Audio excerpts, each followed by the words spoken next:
Dear student, देखिए first principle पर आधारित यह बेहतरीन क्वेश्चन ध्यान से देखिएगा, बड़े गौर से सुनिएगा। सुनिए, अपन इसको इधर ले गए तो f of x plus y minus f y is equal to, इसमें से y कॉमन निकाला तो f y 1 plus f x. ठीक है, y को अपन यदि जीरो करने की कोशिश करें, limit y tends to zero, limit y tends to zero. बहुत ध्यान से समझिएगा। तो ये मिला अपन को f डैश x। ठीक है, 1 प्लस एफ एक्स को लिखा रहने दो, मैं ये समझाता हूं कि ये क्या लिखा है, limit y tends to zero. ये जो एफ वाई है ना, इसको मेरी आंखों से देखो, ये आपको f zero plus y minus zero अपन वाई दिख रहा है। ओके, अब मेरी बात सुनो, यदि जीरो को अपन f जीरो बोल दें, अब तुम कहोगे भैया ये कैसे आया, आइए मैं सिखाता हूं। x और y दोनों की जगह जीरो रखो, देखो क्या आता है, x is equal to y is equal to zero. तो ये हुआ f of zero is equal to f of zero plus f of zero plus f square zero. तो ये कैंसिल हो गया। ठीक है, ये उठ के इधर आया, f0 से f0 कैंसिल हुआ तो कटने वाली चीज बराबर 1। ऐसा होता है कि नहीं होता? नहीं होता। चलो मैं दूसरे तरीके से बताऊं, इसमें से f0 कॉमन ले लो। अब तो होगा भैया, या तो ये जीरो या ये -1, सॉरी मैंने +1 लिख दिया था। चलिए ध्यान से देखिएगा दोस्त, सुनो। तो ये यूज करने से कुछ फायदा होने वाला है, इसलिए इसकी जगह इसको यूज करते हैं।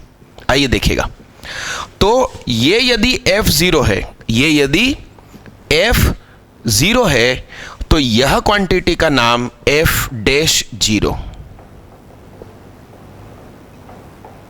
f dash zero. समझ रहे हैं आप बारीकी? ये हो गया f डैश x। अब मेरी बात सुनिए, यहां पर अपन जीरो रखते हैं, क्या रखते हैं? जीरो। तो f dash x is equal to, और इसको यदि मैं 1 मान लूं, f डैश जीरो को थोड़ी देर के लिए 1 मान के चलते हैं, तो 1 प्लस f0, तो क्या हो जाएगा प्यारे बच्चे? f0 तो 1 है ही, तो ये भी 1 हो गया। इसका मतलब f डैश जीरो फिर से 1 मिला।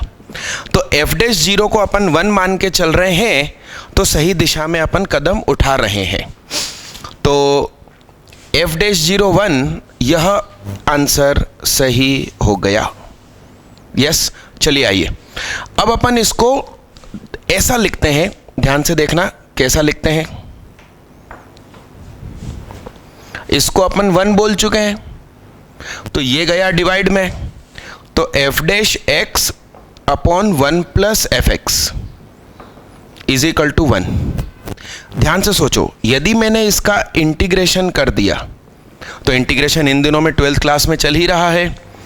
इसको यदि t माना तो ये बना dt, ये t तो ये dt, तो ln 1 plus f x is equal to x plus c. Okay, तो यहां देखिएगा, ये है लास्ट पोर्शन। तो 1 plus f x is equal to e की पावर x प्लस सी। तो f x is equal to e की पावर x ई की पावर c -1। अब हमको मालूम है कि f0 कितना है? 0, तो इस वजह से c हो जाएगा 0। तो एफ एक्स हुआ ई की पावर एक्स होल माइनस 1। अच्छा, तो जी एक्स क्या बोल सकते हो प्यारे बच्चे, बताओ बताओ, जी एक्स क्या बनेगा, एक्स डिवाइड में चला गया, ई की power x whole minus 1 bracket upon x. अब मेरी बात सुनो, क्या फंक्शन का डिफरेंशिएशन 1 पे 1 दे रहा है क्या? ये रहा, इसका डिफरेंशिएशन करो, F dash x, F dash x क्या होगा, ई की पावर एक्स होगा, तो एफ डैश 1 हुआ ई की पावर 1, यस, तो ये हो गया खारिज। अब मेरी बात सुनिए, f is differentiable everywhere, g is differentiable everywhere, क्या टेंशन है ना? और ये अपॉन का एक्स है तो तुम चिंता मत करो, स्पेशली डिफाइन g0 बराबर 1, तो x टेंस टू 0 लिमिट लगाओगे तो e की power x minus 1 upon x 1 हो जाएगा। तो a सही, b सही और d सही, तो answer A B D. Thank you.